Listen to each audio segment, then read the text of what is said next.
ഏഷ്യാനെറ്റിന്റെ പ്രധാന music reality ഷോയായ star singer season 10 ആരംഭിക്കുന്നു. സ്റ്റാർ സിംഗർ പുതിയ സീസൺ ടെലികാസ്റ്റ് ആരംഭിക്കുന്നതിനുള്ള പ്രവർത്തനങ്ങൾ സജീവമായി മുന്നോട്ട് നീങ്ങുന്നു. ഇതുമായി ബന്ധപ്പെട്ട പുതിയ വാർത്തകൾ ഇങ്ങനെ. നിലവിൽ സ്റ്റാർ സിംഗർ സീസൺ 10 ടെലികാസ്റ്റ് ഉടൻ ആരംഭിക്കാനുള്ള ഒരുക്കത്തിലാണ് channel. Star singer season 10 official launching February അവസാനം ശിവരാത്രി ദിനത്തിൽ ഏഷ്യാനെറ്റ് സംഘടിപ്പിച്ച പബ്ലിക് ഇവന്റിൽ വെച്ച് നടന്നു. സ്റ്റാർ സിംഗർ സീസൺ 10 കേരളം പാടുന്നു എന്ന സ്ലോഗനുമായിട്ടാണ് ഈ സീസണിന്റെ വരവ്. പുതിയ സീസൺ ടെലികാസ്റ്റ് എന്ന് ആരംഭിക്കും എന്ന വിവരം ചാനൽ ഔദ്യോഗികമായി പുറത്തുവിട്ടിട്ടില്ല. എന്നാൽ ഫാൻ പേജുകളിലും മറ്റുമായി ഈ വിവരം നിലവിൽ പുറത്തു വന്നിട്ടുണ്ട്.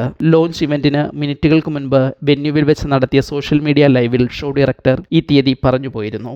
മാർച്ച് അവസാന ശനി ഞായർ ദിവസങ്ങളിലാണ് ഗ്രാൻഡ് ലോഞ്ച് എപ്പിസോഡുകൾ ചാനൽ ടെലികാസ്റ്റ് ചെയ്യാൻ സാധ്യത. അതായത് മാർച്ച് 29 ശനിയാഴ്ച മുതൽ സ്റ്റാർ സിംഗർ സീസൺ 10 ഏഷ്യാനെറ്റിൽ സംപ്രേഷണം ആരംഭിക്കും. അതേസമയം ലോഞ്ച് ഇവന്റിൽ ഉണ്ടായിരുന്ന 30-ലധികം മത്സരാർത്ഥികളിൽ നിന്ന് ഫൈനൽ ഓഡീഷനിലൂടെ 16 പേരായിരിക്കും എപ്പിസോഡുകൾ മത്സരിക്കുക എന്നാണ് വിവരം. മുൻ വർഷങ്ങളിൽ നിന്നും വ്യത്യസ്തമായി ഈ മത്സരാർത്ഥികളെ ഷോ ആരംഭിക്കുന്നതിന് മുൻപ് തന്നെ ഏഷ്യാനെറ്റ് ഔദ്യോഗികമായി പ്രമോയിലൂടെ അവതരിപ്പിച്ചു തുടങ്ങിയിട്ടുണ്ട്.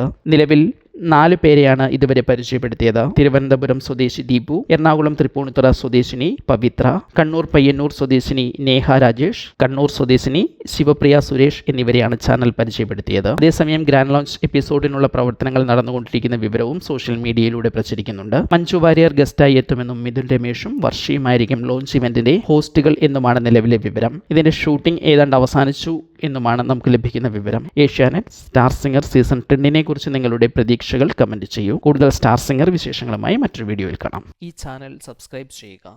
ഒപ്പമുള്ള ബെല്ലൈക്കൺ അമർത്തി ഓൾ എന്ന ഓപ്ഷൻ തിരഞ്ഞെടുക്കുക. അഭിപ്രായങ്ങൾ കമന്റായി രേഖപ്പെടുത്തുക. വീഡിയോ ഷെയർ ചെയ്യുന്നത് പരിഗണിക്കുക.